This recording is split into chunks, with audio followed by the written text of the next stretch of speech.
Identity politics. Is it literally making us stupid?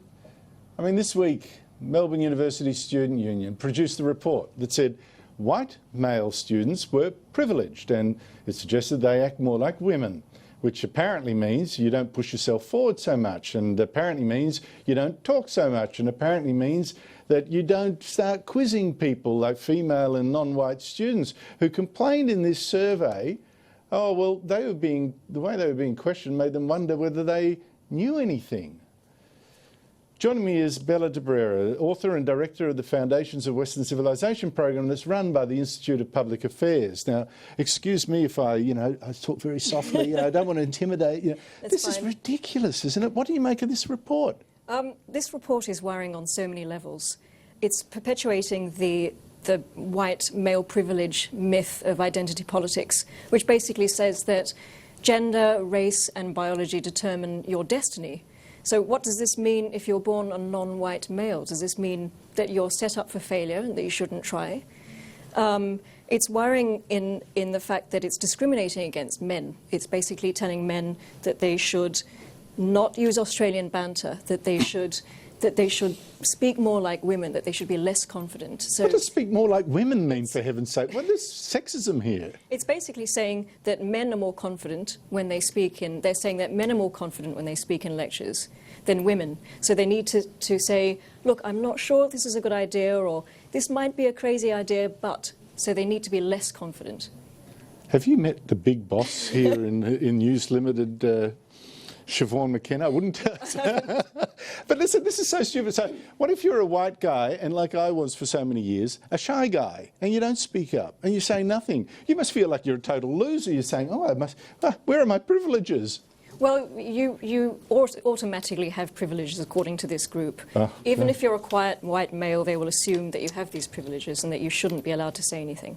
But the whole thing here too is that this is being said in a university environment, okay, where I would have thought the road to knowledge lies in questioning everything and not just nodding so someone can have their say. It's not Buggin's turn and, oh, you poor thing, can you encourage you to express your view? It's about querying everything. That's controversy is the lifeblood of intellectual endeavour, isn't it? Yes, it is. But unfortunately in Australian universities we're seeing a culture where there is censorship, where there is no freedom of speech, where we have trigger warnings, microaggressions, people are too scared to say anything. We have reports that lecturers and tutors are now being policed by their students, so they're scared to say anything. So it's a complete shutdown of the exchange, the free exchange of ideas and the purpose of the university. It's a dumbing down. It is a total dumbing down. Hey Bella, how did you get your master's degrees in some of the toughest universities, the universities of St Andrews in Scotland? I mean, my God,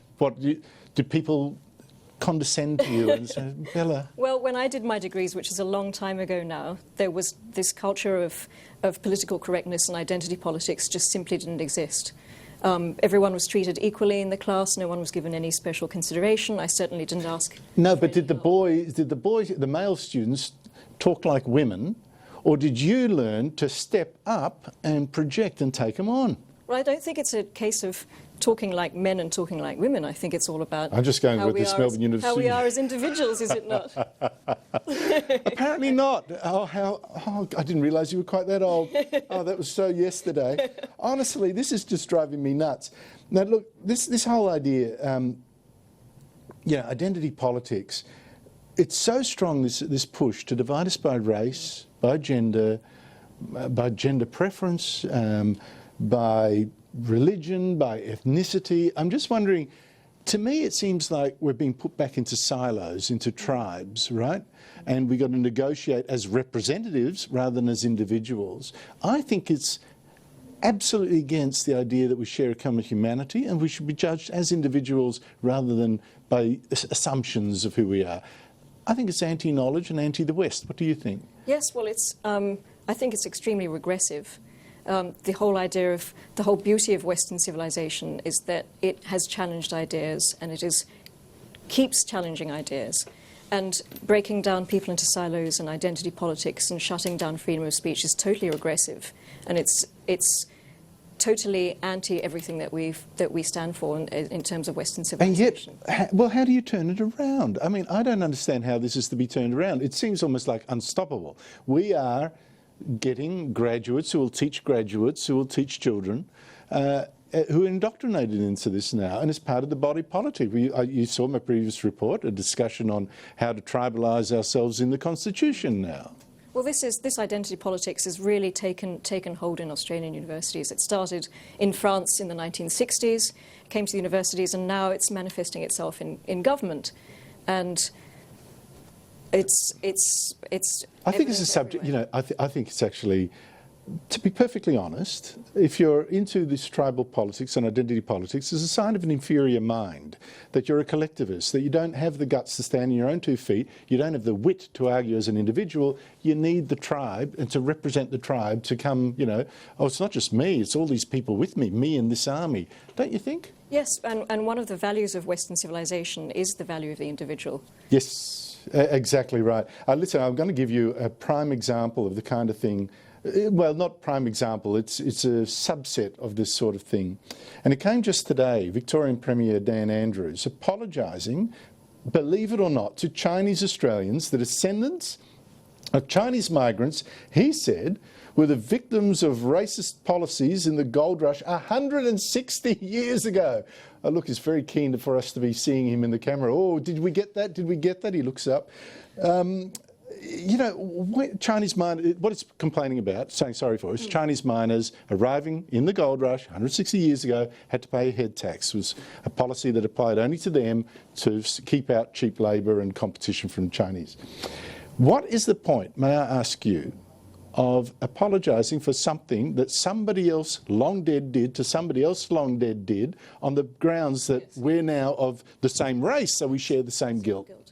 I think, as you say, it's guilt. It's this left's determination to whitewash Western civilization. Anything that we're involved with is automatically bad. So the fact that we imposed a tax on Chinese... Who's we? But that's the thing. The West. Who's the we? The West. Right.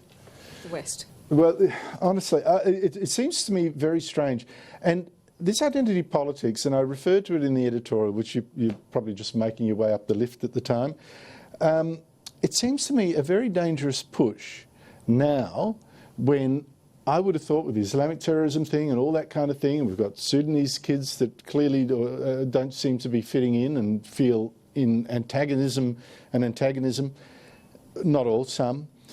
It seems dangerous to me to be pushing identity politics when it seems to me the stress that we need government to put is entirely on we are all in this together. Yes, we need the government to be...